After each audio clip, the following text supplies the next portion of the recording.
it's only for you, and I will sing till the miracle comes.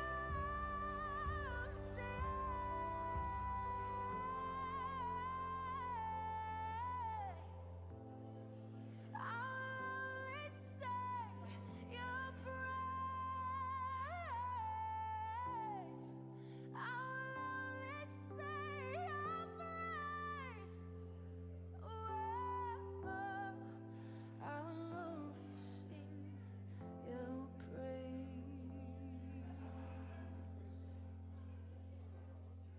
Even when the mountain comes, I'll praise you. Even when the fight is won, I'll praise you. Even when my time on earth is done, louder than I'll sing your praise. I will only sing your praise.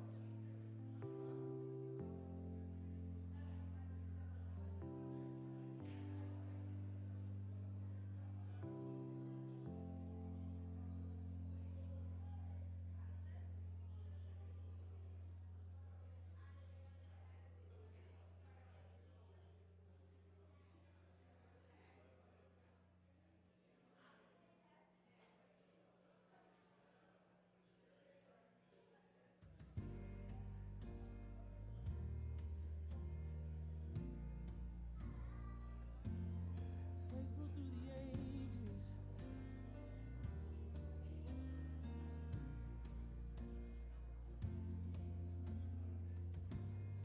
God of Abraham, you're the God of covenants and faithful promises. Time and time again, you have proven you do just what you said. Though the storms may come and the winds may blow, I'll remain steadfast and let my heart learn when you speak a word, it will come to pass. Great is your faithfulness to me. Great is your faithfulness to me. From the rising sun to the setting same, I will praise your name. Great is your faithfulness to me. Oh,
Check 1 2. Check 1 2.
There we go. Good morning. Hey, hey, hey. How y'all doing this morning? Yeah, still waking up. That's okay. We're going to wake up together. If you want to stand on your feet so we can just worship God together. We're going to chase after him this morning. Amen? We're chasing after you this morning, God. We will go from faith to faith, from glory to glory.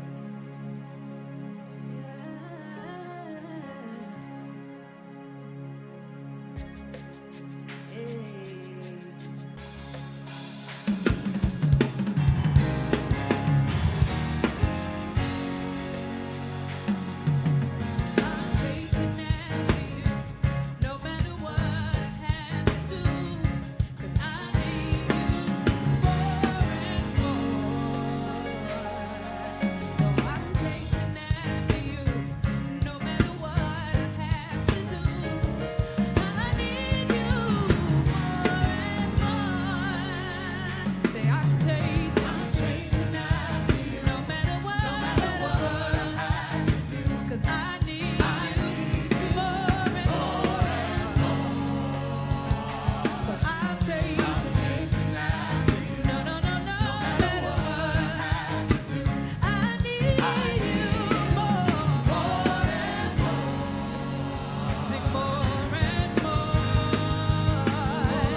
best to you.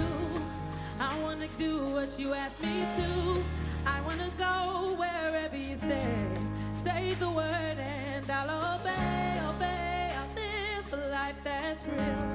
I want to serve you, Lord, for real. 'Cause you deserve all this and more. More and more. More and more. Come on, all over the building. More and more. More and more. We're desperate for you. We need you more. More and more. We're longing for you. We need you more. More and more. I want to give my best to you. I want to give my best to you. I want to do what you ask. I want to go. I want to go wherever you say. Say the word and I'll obey. I want to live a life that's real. I want to serve you, Lord, for real. For you deserve all this and more. More and more.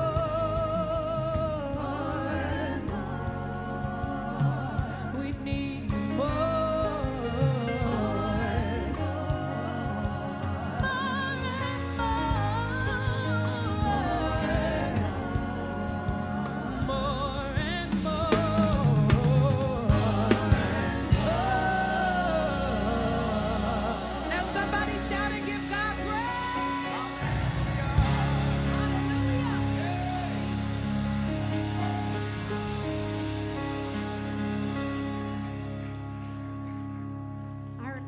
Good morning, Eastside. We are so excited that you're here. It's good to worship together. We are going to try something a little bit different this morning. If you've noticed, over the last month, we've had full pews every week. So we want to encourage you to scoot to the middle so that anyone who comes in late has a place to sit. But we also want to encourage you to greet each other. So we're going to take the next few minutes and turn to the person next to you and greet them. Or if you see someone you don't recognize, introduce yourself. And perhaps after service, swap numbers and get to know each other. So we're going to take a few minutes to do that.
Well, welcome. I hope you're able to meet some new faces or swap some numbers or get to know each other. We have quite a few announcements this morning, so I'm going to try and clip through these so we can get on with our service. But probably most importantly this morning, we are going to be taking communion. Rick is going to be leading us in communion, so we would encourage you as we worship together, as we hear the word, to ask the Spirit to reveal anything to you to confess, anything you need to make right with the people in the room, and most importantly, to prepare ourselves to receive Jesus' body and blood to nourish us as we remember his death and resurrection. So we'll be doing that later in the service. If you didn't grab your communion, it's on the table in the back, or you can raise your hand and we can bring you some. This week, we have a lot going. We are still looking for a midweek huddle coordinator. Midweek huddle happens every Wednesday night. And we're just looking for someone to help coordinate the meal. We provide food every week, so you don't have to bring the food. We just need someone to help coordinate the food and the plates and make sure all the little logistic details are in place. So if that's something that's interesting to you, please reach out to us about that. We also have Learning Eastside coming up on February 19th. This is a great opportunity if you've been coming for a couple weeks and you would like to learn more, you have questions, and you are getting interested in calling Eastside your home. We would invite you to come to Learning Eastside. That'll be on February 19th, right after the service. It's a great place to learn more and take those next steps. We also have our Ash Wednesday service coming up on February 22nd. This will kick off our Lent season. And we'll also kick off our next sermon series where we'll be going over the 7 deadly sins. That doesn't sound very exciting, but we actually want to spend time talking about these things to give the Spirit an opportunity to speak to us about areas we can become more like Jesus. So if you're not familiar with Lent, it's the equivalent of Advent, but for Easter. So just like we spend time right before Christmas in Advent preparing for the coming of Jesus, we spend time in Lent preparing for Easter, preparing for Jesus' death and resurrection. So we encourage you to put this on your calendar and join us together as we come to prepare for Jesus' death. That'll be February 22nd here at Eastside, and it will replace the huddle. Also, we have pickup basketball happens every Thursday at 9 here at Eastside. So if you're interested, you want to bring your kids, you need some time to wind down after work, we encourage you to come join us for pickup basketball in the gym. It's every Thursday at 9. Next, we have kind of an exciting thing happening. If you are married and are looking for an opportunity to grow in your marriage or grow in skills in your marriage, you can elbow each other if you like to do that. We have a Connect time coming up where Eastside has, as part of Imago Dei, we have licensed counselors who help people in their marriages, and we're going to be having kind of like a marriage seminar. So it'll be March 11th. It'll be a time for couples in a small group setting to focus on some ways you can practice connecting more frequently and deeply together. So you can reach out and connect, sign up for that. That'll be March 11th. That'll be a really great time. Savon, as well as a few others, will be facilitating that for us. Okay, we're halfway through. Thanks for hanging with me. We have baptisms coming up. Easter Sunday. This is very exciting. So Easter Sunday, we will be having our baptisms. We'll be celebrating with our brothers and sisters who have expressed their desire to follow Jesus through baptism. Baptism is another tradition or ritual or symbol we use to show that we die with Christ and are raised back with him. And we do that through the symbol of water. In submerging in the water, we show that we've died with Christ. And in coming back up, we show that we have new life in him. If you are a new believer or an old believer and you've never been baptized, it's something Jesus commands. And so we want to partner with you. We're happy to answer any questions or talk more with you about that. So please reach out to the info email if you are interested in being baptized. That'll be Easter Sunday, which is April 9th. Lastly, we have our giving, opportunities for giving. There are lots of ways to give at Eastside, of your time, of your resources, of your money. And so if you are interested in learning how to give, we have the boxes in the back. They're little black boxes. You can give online, the Cash App, or Venmo. And that goes to supporting the ministry, supporting what God is doing here. Lastly, I don't know I said that twice, but lastly, we have an opportunity to stay connected. We've talked about a lot of things, and if you are wondering how to get connected to any one of those, if you weren't able to take a picture of the info quick enough, you can connect with Coco or myself or Ben Swanson, and we can help plug you into whatever you are looking to do if you can't get to the right email or address. So please connect with Coco or myself or Ben, or connect with us one of these apps. But thank you so much for joining us. I'm going to hand it off to June Cassell, and June is going to talk with us a little bit about some opportunities to connect with each other. Thank you very much. short, and I can see you guys better from up here, so I hope you don't mind. As Claire Marie said, I'm June Cassell. Myself and my husband Chuck have been attending Eastside, part of the Covenant community, for over a year now. And I am very excited to be introducing a new ministry. So a couple weeks ago when Michelle was here, she gave us a great talk on hospitality and defined hospitality as a work of worship and a blessing. So today I'm introducing a new ministry called Gather Round, which is an opportunity to practice and receive hospitality. Gather Round will basically be a collection of small groups of 6 to 8 people representing 3 to 4 households that will commit to get together 3 to 4 times over the next 6 months. So the idea is that the first group or household will host. That means they will provide a main dish, and then the other people in the group will bring a side dish, dessert, appetizers. And then the next time they'll meet at another house, and so someone else will provide the main with other people bringing the things to support that. And we just do that each month until everyone has had a chance to host. To participate in Gather Round, you will need to sign up, and there's a QR code up on the screen there that you can scan that will take you directly to the link, or you can also go to eastside.com/gatherround, which is also up on the screen behind me. Sign-ups are open today and will be open through February 26th. When you sign up, we do want everyone from the same household to sign up on the same page. So basically, if you're a couple, you're representing your household, you both want to sign up on the same link. Otherwise, you both get to host at different places. So do that, which might work too. When you sign up, you will be asked to designate what geographic region you live in, kind of, Northeast Portland, Southeast Portland, Vancouver. You'll also be asked to check off all the nights that you're typically available. We will take that information into consideration in forming groups, but ultimately it will be up to your group to figure out the best time to meet. So just know that even if you checked, I'm not available on Monday, somebody might reach out and say, hey, can you meet Monday? You guys will just get a chance to work that out. Let's see.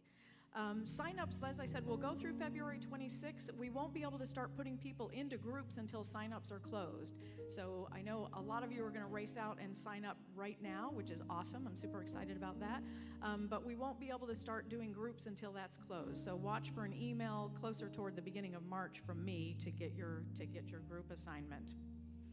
One of the reasons that I'm really passionate about Gather Round is last year, Pastor Mike talked with us a little bit about how, as a small staff, the staff here at Eastside doesn't have the opportunity, they can't possibly know every need of every person in this congregation, let alone minister to that. So by having these Gather Round groups, we're hoping that people will get to know each other, get to go a little bit deeper with each other, and then we will be able to know each other's needs and step in and minister. So that's one of the reasons I'm excited about this. Now, while we hope that Christ is very much at the center of all of your Gather Round meetings, this is not intended to be a Bible study. It's not a small group, community group, life group, as you may be familiar with at other churches. Those are coming, so stay tuned. But we are hoping that this may be an opportunity for you to get to know some people who you might want to be in a small group with later when those come. So. Now, I know some of you are thinking, well, what if I end up with a bunch of people I don't know? I'm so hoping that happens. So again, Michelle talked about hospitality as being greeting one who's not like you, and you may actually find that somebody is a lot more like you than you thought. But we also don't want you to be anxious about this. So we will provide some icebreaker questions and topics that you can then use to kind of kick your group off and get to know each other. You're under no obligation to use that, but again, we don't want anybody to be anxious, wondering, what am I going to talk about? What am I going to ask? And how are we going to get to know each other? Finally, I know some of you are thinking, well, that sounds cool, but my house is too small and my couch is not comfortable and I'm a horrible cook and my stove half the time isn't working. I would encourage you to please still consider signing up. There are ways to work around that. First of all, hospitality is just that. So we're trying to get to know each other. What better way to do that than to come and be with you in your own home? If you truly can't do that, you've got a roommate that practices their drumming 24/7. Sorry, Walter. Yes, yeah. shot. All right. Oh, sorry, now I'm all off. Okay, so anyway, if you really can't host, I would still encourage you to sign up. Be creative. When it's your turn, feel free to host at your local coffee shop, or if you don't cook, you can have everybody pitch in for takeout Thai the week that it's your turn to host. Pick up a pizza and head to a park. I actually see some sunshine out there. So don't let anything stop you. If you have questions and you are trying to kind of figure out whether it could work for you, feel free to reach out to me. I'll be in the lobby out there after the service today. Happy to talk more with you, and looking forward to just gathering around with you, Eastside. Thanks.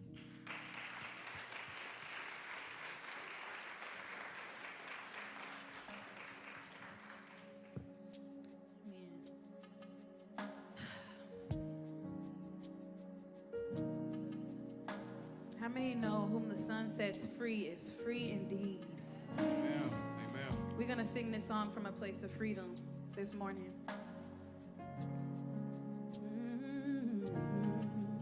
There's no hurt that can outlive the grace you freely give. It's the raging flood that covers us. Oh, for the thoughts that come to decay, you sent love to strip them away, and you left the truth that we're free in you. There is no bondage, there is no bondage. Every chain is broken. There is no bondage. Jesus, our hearts are open. No guilt, no shame. All my sin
this service today, oh God.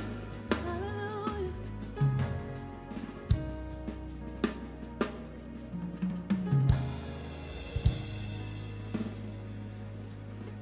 All right, let's thank the worship team this morning.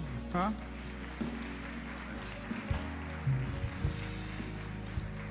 So one of the blessings that we get to experience being a part of the Imago family is sharing in the wealth, the depth, the gift of the teaching team at Imago. This morning, Rick McKinley, the founder of this movement, is going to share with us one fun fact.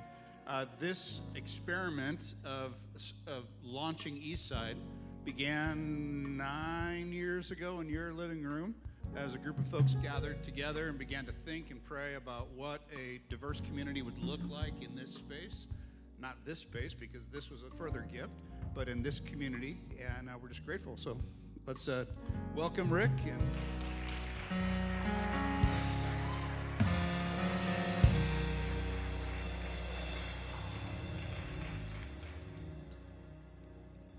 Thank you. It's good to be with you all. Yes. It's always great to be back with you at Eastside. How are you all doing this morning? Can we give some love for the worship team? That was amazing.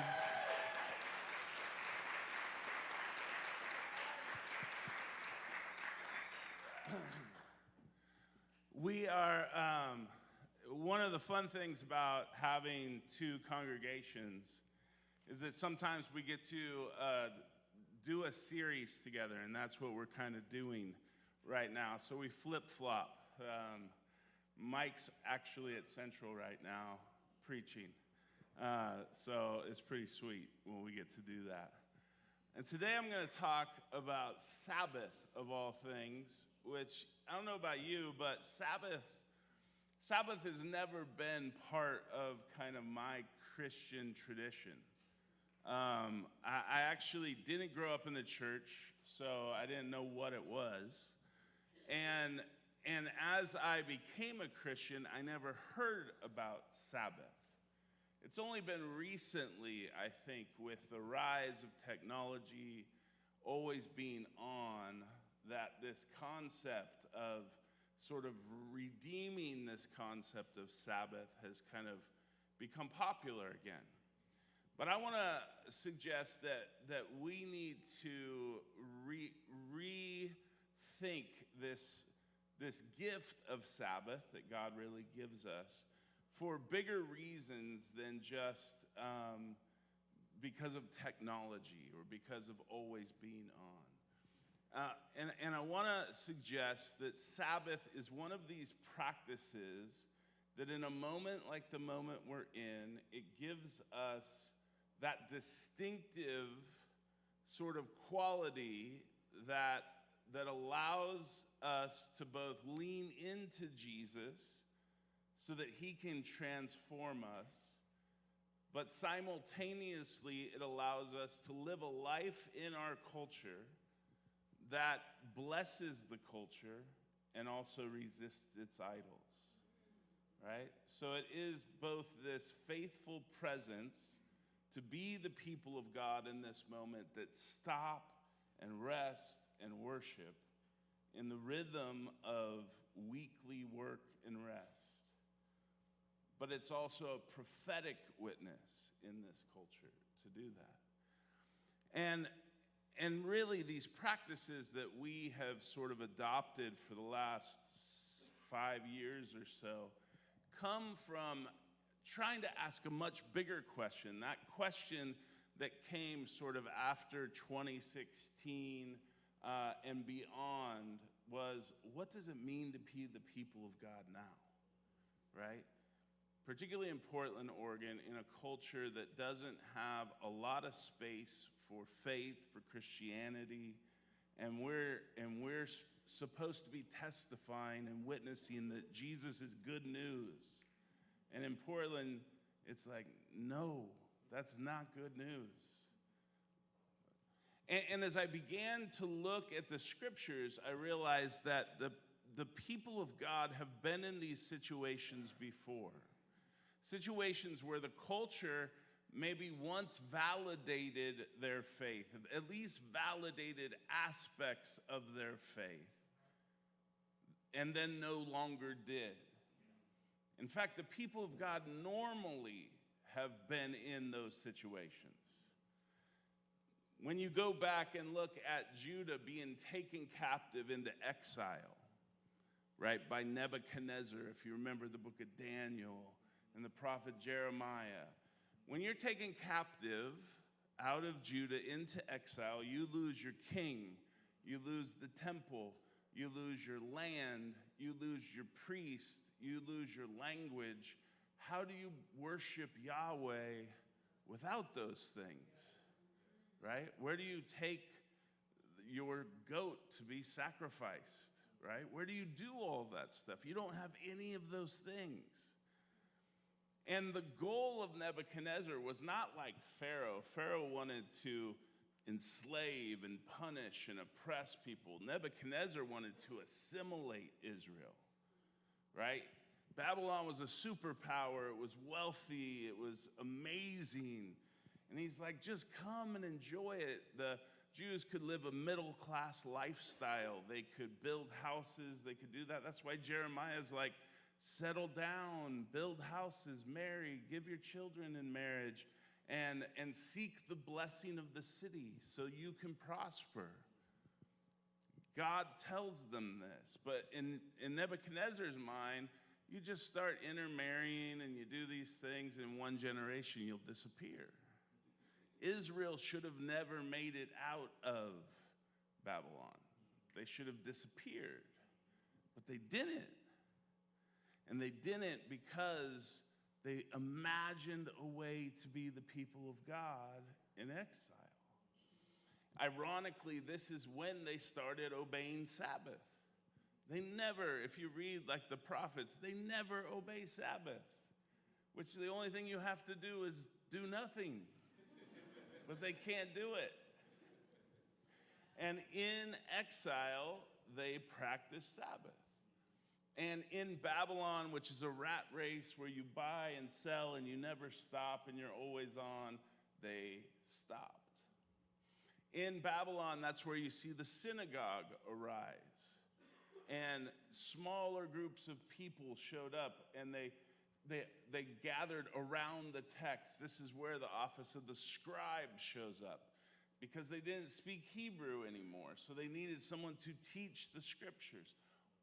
Scribe and synagogue and Sabbath and all those things preserve their identity in Babylon. And so that 70 years go by and exiles return to the land. They figured out a way. They imagined it. Even though if someone said, well, how can we do this? We don't have, a priest, and we can't make sacrifice, and we can't, there'd be so many, naysayers. And I love when you read Jeremiah, because God literally says, don't listen to the prophets because they're lying to you. And you know what the prophets were saying? We're going home. We're going home. It's going to be okay. We're going to take back Israel. We're going to make Israel great again, basically. And he's like, no, we're not. He says, buy some land, get married, settle down, build houses. You ain't going nowhere. But they figured it out. So what does it mean for us to imagine what it means to be the people of God in our place, in our time, in a way that is both calls us into Jesus, that where we need our own transformation, and yet is also a witness to the world that blesses and pushes back against the idols. It's not only back in the Old Testament. There are other times in the New Testament, times in church history, where the church is always having to reimagine, what does it mean to be the people of God now? There's this great story of Gregory the Great. He is one of the popes after Rome falls, right? Around 450 or 550, 450, I think. Well, I don't know when. Anyways, it's around then. Rome has fallen. And there is this dude named Gregory who he gets into politics when he's 30, and he leaves politics, feels called by God. He gets ordained as a priest, and he actually becomes like a monk. And he builds these 7 like monasteries, and then eventually he becomes pope, and he becomes a pope that cleans house, right? He removes the unworthy priest. He forbade taking money for services. He empties the papal treasury to ransom prisoners and slaves and persecuted Jews, and used it for the victims of plague and famine. And so he is a very different kind of pope. But this is during the Dark Ages, where Protestants, we don't really have anything good to say about the Dark Ages. We think it went like Gospels, Acts, and then Martin Luther, right? Like 1,500 years, the church we don't know what happened. But the church survived for 1,500 years somehow.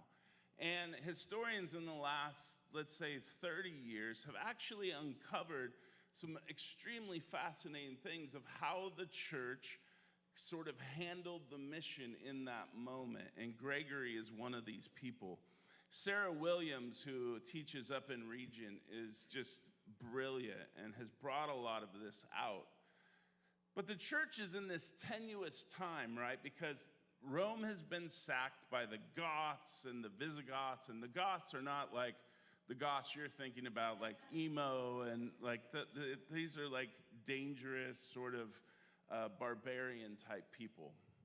And they're these Germanic people who play a role in the sacking of Rome. And while that's happening, you also have these Lombard tribes who are working their way down Italy, and they are just slaughtering people as they go. It's hard for us to imagine this day and age, right? Slaughtering, meaning they show up, they kill everybody, and they enslave the children.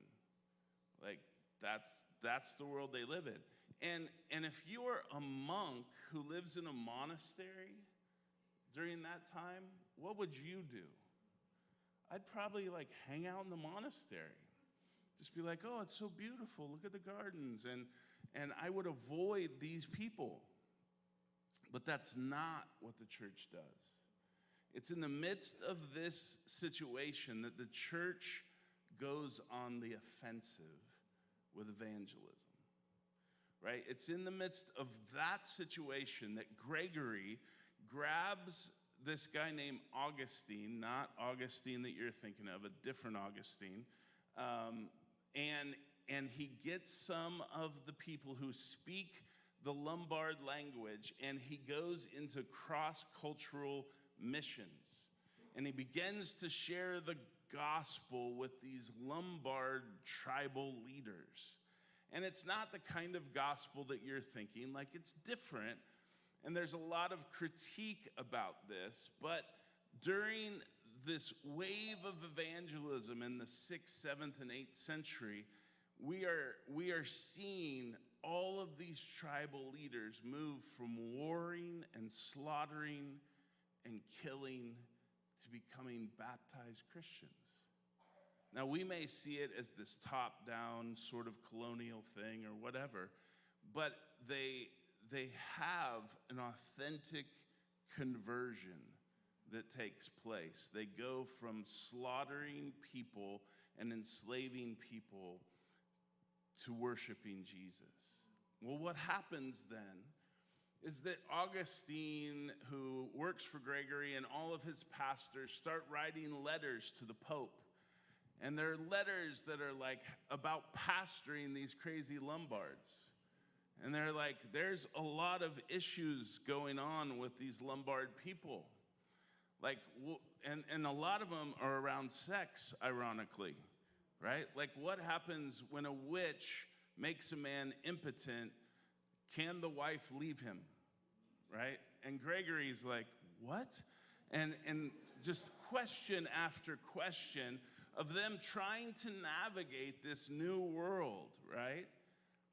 And Gregory does this most amazing thing. He says, don't worry about sex. Teach them about time. Teach them about the sacredness of time. These pastoral letters that are sent to them, who have all these questions about all these issues about the here and the now and what are we going to do? And what Gregory does is he says, concentrate on time. Give it sacredness. Show them that God is in charge of the world, that there is a beginning and an end, that history is going somewhere, and that God is doing this. And the reason that's brilliant is because in a culture that is bent on vengeance and warring, they always lived in the now, right? If you steal my goat, what I do is I go over and I kill you and I burn down your house. It's always about what's happening in the immediate.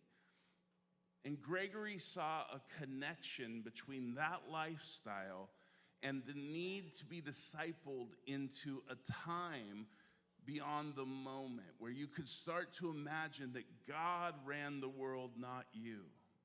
That the self was not the most immediate thing that was of importance, but God was doing something bigger. And so they create this thing called the Christian calendar, where God is at work. There's a beginning, and then Jesus breaks into history and redeems us, and history is moving towards this fulfillment, and the kingdom is coming. They keep working with this. Advent and Lent and Easter and Pentecost, where all these things that are very foreign to us still, but what that does is it locates emotions like waiting and longing and revenge and lust and hate and anger in a larger story of faithfulness, where Christ rules over time and place. And they find a way to be faithful, not perfect, but distinctive in their identity as the people of God. In each case, rather than picking apart each issue that rises up in the culture, what do we believe about this? What are we going to fix this? How are we going to address this? They went deeper into the fabric and the formation of how to imagine life in the world they found themselves. And what does it mean that Christ is the ruler of this world in this moment? Whether it was Daniel in Babylon and the exiles, or Gregory and the Goths and the Lombards.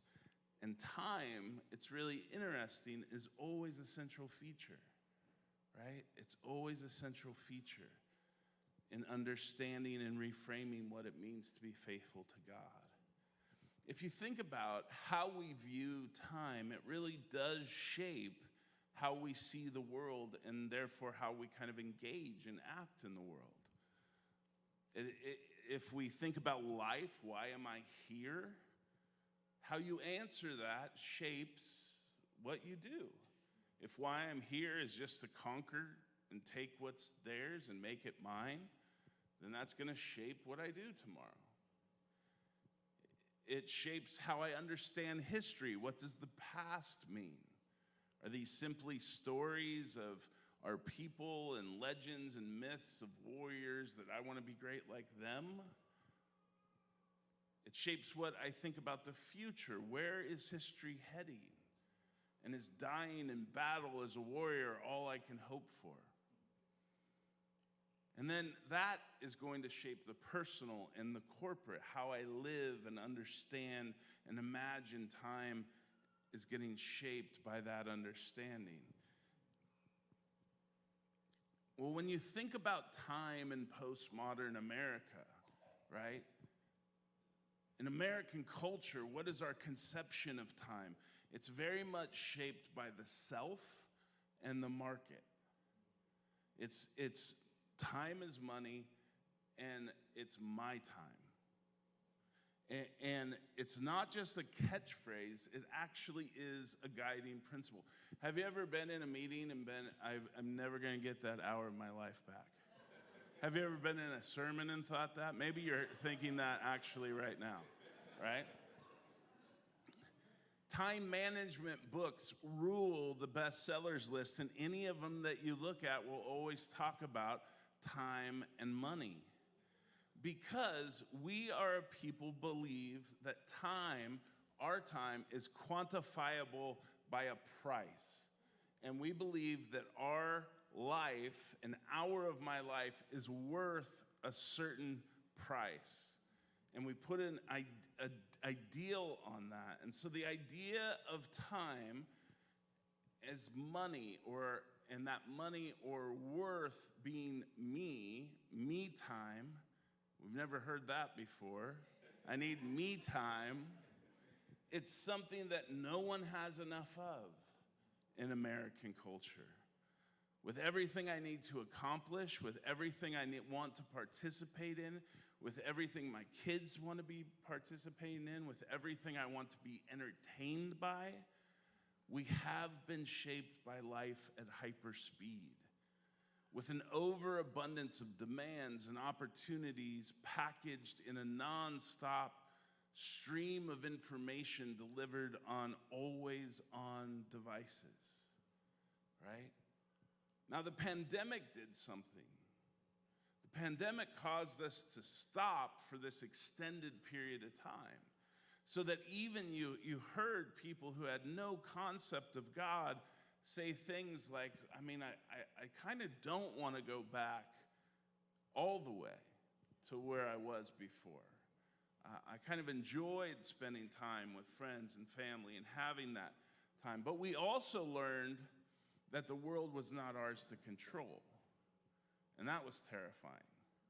Because pre-pandemic, we actually thought we controlled the world, right? Things like, shipping lanes and things like this that we were like, what are you talking about? Well, my toilet paper should be here when I want it. And we realize we're not in control of the world, which is a very scary thing to realize for people who believe that they run the world. And many people have a more pessimistic and anxious view of the world now. And so here we are, the people of God, right? 2023, this is our moment. And for us now, we get to learn from our past and face our moment boldly. A world that we can't control, and a culture where time has been shaped by money and the hyper-individualized self. We get to let the Spirit show us how to be the Daniels and the Gregorys of our moment. And what we've been convinced of for the last many years is that the way of faithfulness in our current moment is to do what the church has always done, to imagine a way to be the people of God that is faithful and prophetic because it centers us on Jesus. And the practices do that for us. They do what the church calendar did for Gregory and synagogue and Sabbath did for the exiles.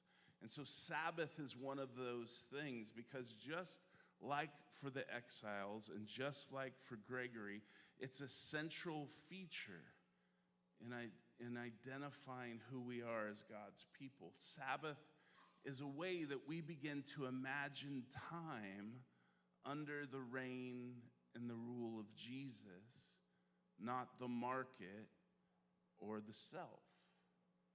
Sabbath is a way where we are not under the rule of our passions or our desires that demand that we act or react in this moment, but that we are under the rule of Jesus. And because time is under the rule of Jesus, it opens up space for us to do things that are not urgent in the moment, to do things like wait and pray and resist and long and repent and abstain and even suffer if we had to. In a world where time is money and there is never enough of it, so we are always scrambling anxiously for more or hoarding what we have to get immediate gratification for, we are the people who don't have to get back to work, to always have enough, to always clamor for more. We are a people called to practice a rhythm of time that believes that this is God's world, God who has been at work in the past, God who is at work in the present, running the world so we don't have to, and is moving this world towards a future where he is redeeming all of creation. We are not under the bondage of the anxious now, because God is the God who brings new mercies every morning. God is the God who told us not to worry about tomorrow. He's the God who runs the world so we can stop and rest and Sabbath, right? And this is not apathetic. In other words, we're not just laying around Sabbathing. We're not apathetic in God's world. We participate with God. We are getting to steward this creation with him, but we are not burdened by pretending we are God. Because we make great worshipers, but we make horrible gods. But we always try to be God. That does create stress when you are an infinite person. When you're human and you're trying to be God, there's a reason you're stressed. That's all I'm saying. So we work and we rest, we work and we rest, we work and we rest in this rhythm that dances to the beat of creation, and creation dances to the praise of its creator. And we work towards rest. We don't just rest so we can work more. You see the difference of that? Sabbath means that we are working with Sabbath in mind. We are working towards Sabbath. We're not just work, crash, so that we can work.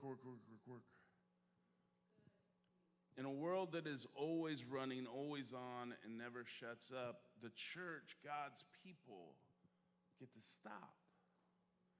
We get to turn off. We are free to turn off so that we can worship the God who stands outside of time but has joined us in time so that he can be with us for all time. I'll say that again. God's people, right? We get to stop and turn off and rest to worship the God who stands outside of time, but joined us in time so that we can be with him for all time. And this weekly rhythm of work and Sabbath begins to connect us to this larger story. It begins to form us.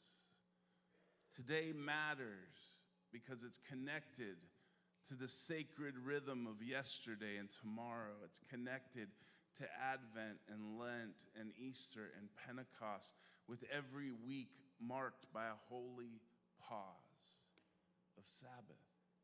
And each day part of a story that is connected and going somewhere, overseen by a loving Father. Sabbath shapes how we understand time, and how we understand time shapes and forms us. Life means I am here to be loved by God, and to love God in return, and to love others and proclaim his glory. That's why I'm here. And history is that this is God's world. This is his story, and we get to participate in it.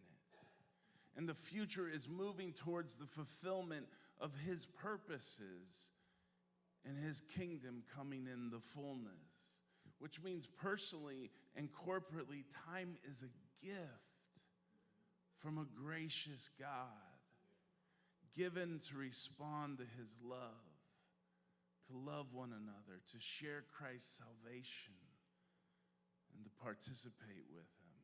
And what that means is then you can learn to wait and long and persevere and forgive and do all the things that us barbarians before Christ can't do because we only have now. Sabbath is central to reshaping our hearts and our minds that have been discipled by time is money and time is mine. And that can only happen if we begin to practice it together, right? That it's not a solo act. It's when we come in here together and we worship and we stop. And it begins to shape us for holiness, not a holiness that's like boring, you know, but a holiness that dances and plays and creates with God. And there's three ways that I think Sabbath forms us. And I just want to look at those really quickly with a few different verses. In Mark chapter 2, verse 27 and 28, I love this verse where Jesus says, then he said to him, Sabbath was made for man, not man for the Sabbath. One of the biggest mistakes we get is asking, how do we practice Sabbath? I feel like Americans, man, we are so good at taking something that was so simple and making it so hard, right? It's like, love your neighbor. Who's my neighbor? How do I do that? Like, I don't get it. It's like, rest, stop working and rest. Whoa, like, what does that mean? It's like, stop.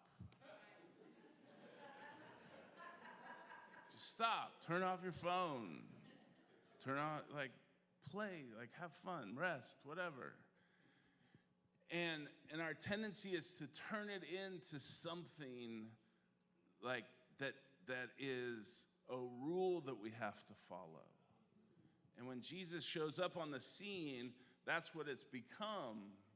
That it went from being that prophetic thing in exile that created an identity for God's people, and it's now become a hurdle, a religious hurdle that people are trying to jump over. And Jesus shows up and starts just destroying all those religious hurdles. And when the Pharisees are losing their mind, right, because they are great at keeping the hurdles up, Jesus is like, this was actually made for them, not them for it. Like, we didn't create Sabbath and go, okay, there's Sabbath. Now let's create little men and make them act right to serve Sabbath. God said, no, I created humans and then I gave them Sabbath. Sabbath was made for them. So if God gives us something like that, well, why would we not want that? Why would we go, no, I just want to stay on this rat race. I just want to keep working. I want to keep working. And one of the most embarrassing things as a pastor is, like, most pastors are really proud at being workaholics, thinking it's spiritual. But it's not spiritual. Because what we're essentially saying is we run the church, not God, right? And the same would be true for everything that we kind of touch, right? So we need to be able to go, let this, like, it doesn't mean that you have to get it or understand or have it figured out. Just stop. Just start by stopping and let that shape you. That will teach you. You don't have to figure out anything. Just quit, stop once a week, be curious, pay attention, And after a while, you'll learn more about God than you ever thought you could, right? Two other ones I want you to look at. Exodus chapter 20, verses 8 through 11. Moses brings this to Israel at Sinai. This is the command. Remember the Sabbath, keep it holy. 6 days you shall labor, do your work, but on the seventh day is the Sabbath to the Lord. You shall not do any work, neither your son, nor your daughter, nor your male or female servant, nor your animals, nor any foreigner residing in your towns. For in 6 days the Lord made the heavens and the earth, the sea, and all that's in them, but he rested on the seventh day. Therefore the Lord blessed it and made it holy. There is something about Sabbath that if we get the first part right, that we throw ourselves onto Jesus and stop and say, Christ, form me by time, by this rhythm of time, work and stop. And Jesus, you are the Lord of Sabbath, so I'm going to trust you. And if we get it right, then we begin to live within this natural rhythm of creation that God put in this holy pause that he himself rested in. And if we get that right, then we begin to align ourselves with this holy rhythm of creation. God worked it this way. And we begin to receive ourselves back on Sabbath, where we remember, yeah, okay, God, this is your world. It's not ours. And you made it so that we can enjoy it. So we're going to stop and pray and play and recenter ourselves on the one who does control the world. And that central practice, I think, for the post-pandemic life, that really is good news to Portland, would be a people who stopped and rested freely, that weren't anxious, right? That said, I'm just not stressed. I stopped, I rested, I do it every week. They'd be like, why? What? How come you didn't text me back?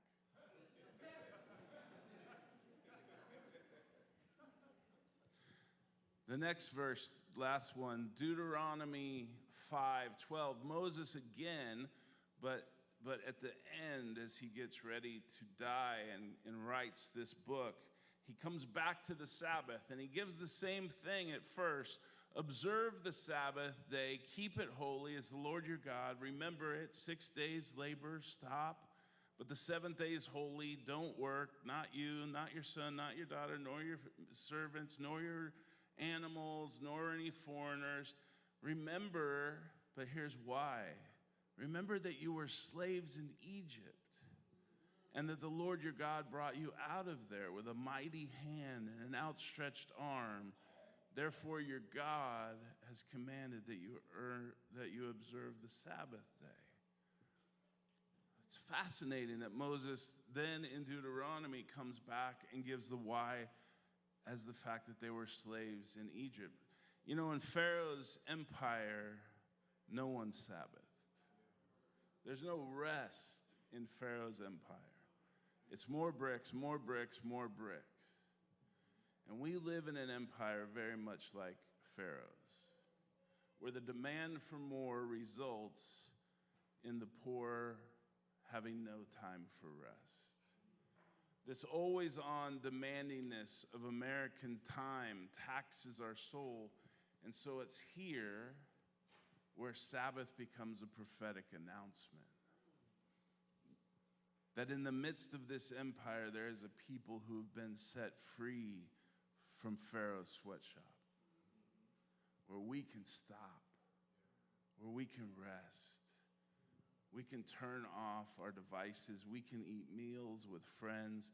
We can dance in the desert because we have a God that provides a feast in the desert. To enjoy our God, to get ourselves back, and to rest in his grace, because our King runs the world 24/7, so we can rest Amen.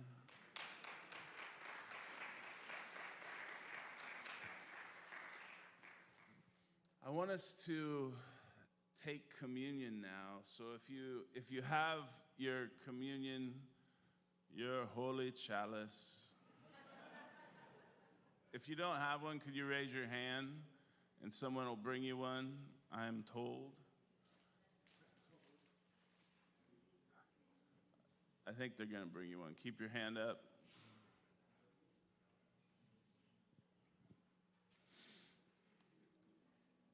The idea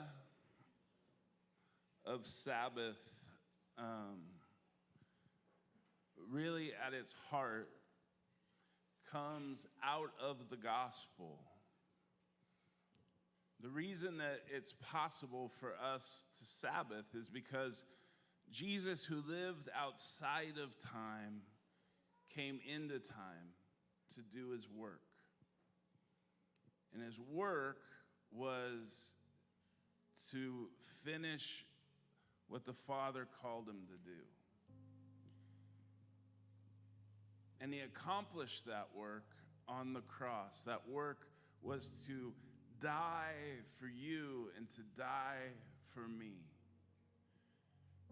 And as he hung there on the cross, he shouted out the word tetelestai, which means it is finished, paid in full, literally paid in full. And after he finished his work, he rested in the grave. He Sabbathed in the grave on the Sabbath day. And on the day after the Sabbath, he broke free from the grave and brought forth new creation, right? So that you and I wouldn't have to strive, wouldn't have to work, but that we could enter into his rest. That we could walk in the rhythm of his Spirit and his grace. So that he could be our resurrected King. And that we could be free from the world, free from our sin, free from the lust of the flesh and the pride of life. And so he invites us to take our Sabbath rest in him, to believe that the one who finished his work and said, "Enter my rest," is the one that today we stop and worship, stop and remember, stop and receive. Because of his broken body and his shed blood was our finished work. Because he gave it to us. So this morning as we take this, we receive the rest of Jesus. On the night he was betrayed, he took the bread and he broke it and he said, "This is my body, which is broken for you. Eat this in remembrance of me." Let's remember the Lord.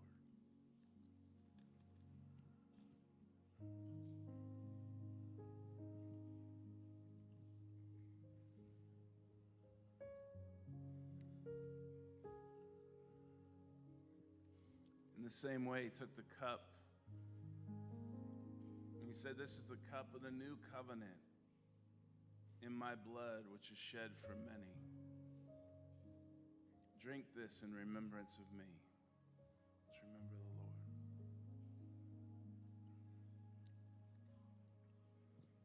Would you pray with me?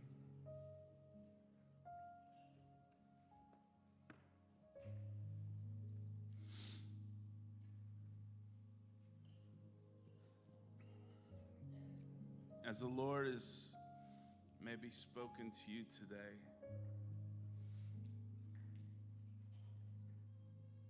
of this invitation to trust him with your life, to let him be the king of your time.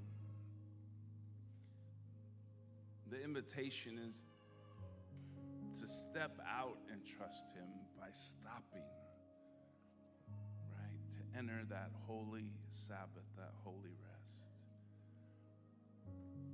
And I would just invite you, if that's you today, you want to commit this morning and say, Lord, I want to enter. I believe, but help my unbelief. Would you just stand where you are so we could pray for you this morning?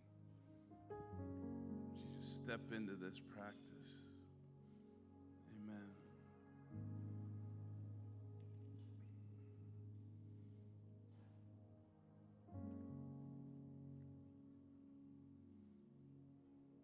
Father God, we just pray this morning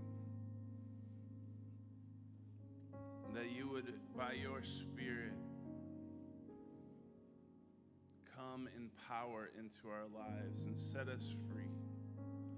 That you would untangle us from anxiety and control. That you would untangle us from the places that we feel like we need to be on. And that you would set us free to enter this holy rest.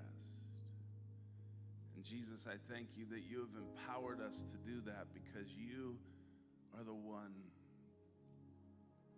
by your death and your resurrection, have given us the freedom to enter into the holy rest of your grace. So come, Lord, and shape us. Give us the passion and the courage to begin to practice this weekly pause that would be distinctive as a people, that we could reimagine in this moment what it means to be your people, that would preserve us and protect us, but also prophetically, God, it would announce to the world that you are King and that you are Savior. And there is a gospel that brings new life. So we invite you, Jesus, to meet us now in worship. We pray in your name.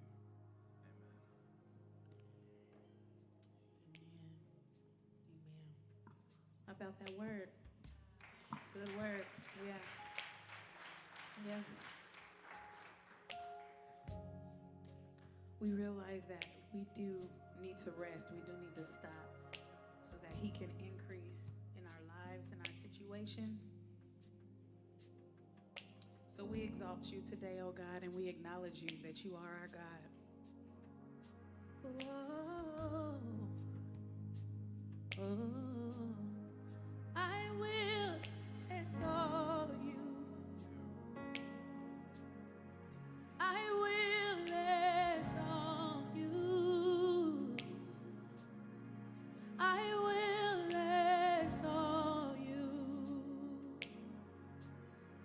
You are my God. Sing, I will exalt you. I will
Anybody recall that song?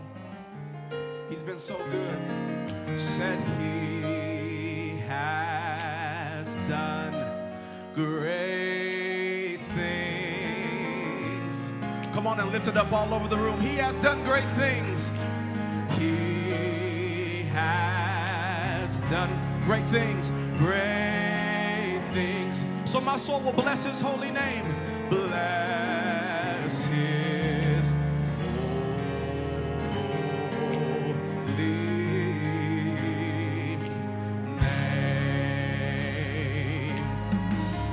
Oh, he has done great things. Come on, if you know it on today, help me sing this song. Oh, he has done great things. Oh, he has done great things. Bless his holy name. Bless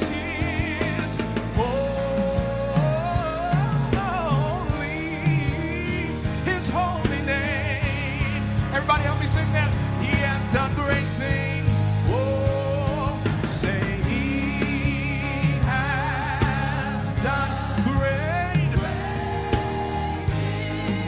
God, you've been so good. Oh, he has done. Yes, you have. Great things. Oh, he has done. He has done. Oh, bless his holy name. Oh,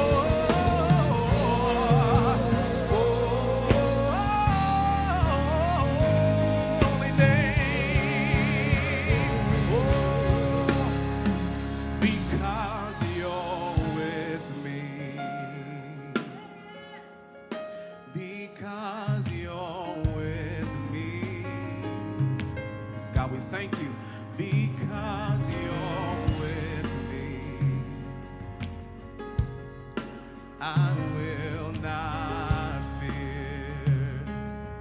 Even in your alone time, because you're with me. As we begin to Shabbat or Sabbath, he's with you in your rest. There's a scripture that says, they that wait upon the Lord shall renew their strength. Some of you have been tired because you have not been waiting on the Lord. That scripture does not say that God will renew your strength, but if you wait, your strength will be renewed. Some of you have still been going and God is saying, I need you to wait. Some of you have still been moving and God is saying, I need you to wait. Some of you have been overworking and God is saying, I need you to wait. And your strength will be renewed. The latte won't do it. The coffee won't do it. The 5-hour energy won't do it. But God will do it. Because you're with me. Because you're because you're with me. Because you're with me. I will not fear. No, I will not fear. No, I will not fear. No, I will not fear. I'm no longer a slave to fear. Would you just join me in just a posture of receiving? So, Holy Spirit, as we, your people, that we would, as we're gathered here, we would leave today, we would ask you to bring conviction, bring changed thoughts, bring ideas as we would venture together how we would trust you to rethink how we spend our time and what it means for us to call time away to Sabbath. And we just go as his people, and We love you, and have a great week.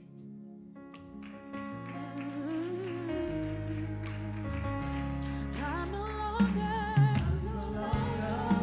a slave to fear, for I am a child of God. I'm no longer a slave to fear, for I am a child of God. Oh, you split the sea so I can walk right through it. My sins are drowned in perfect love. You rescued me so I can stand and sing. I am a child of God.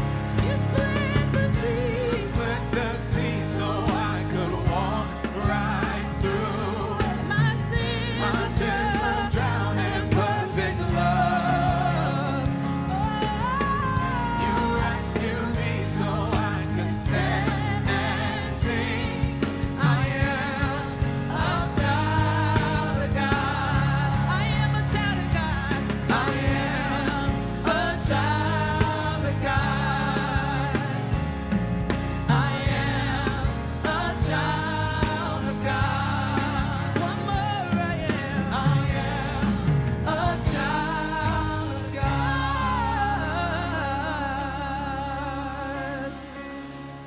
I'm no longer a slave to fear. I am a child of God. I'm no longer a slave to fear.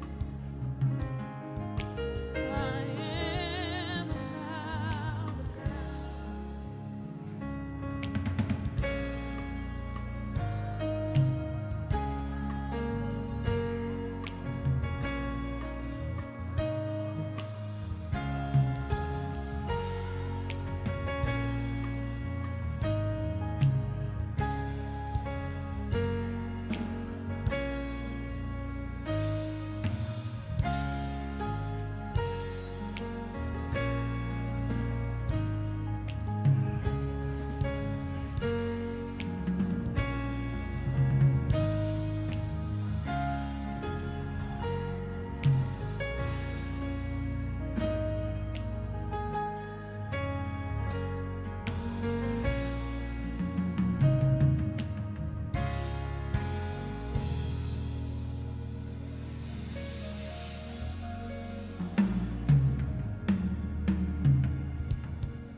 Church has been clapping at weak sermons, leaving the weak hurt. No one's changed by Sunday service.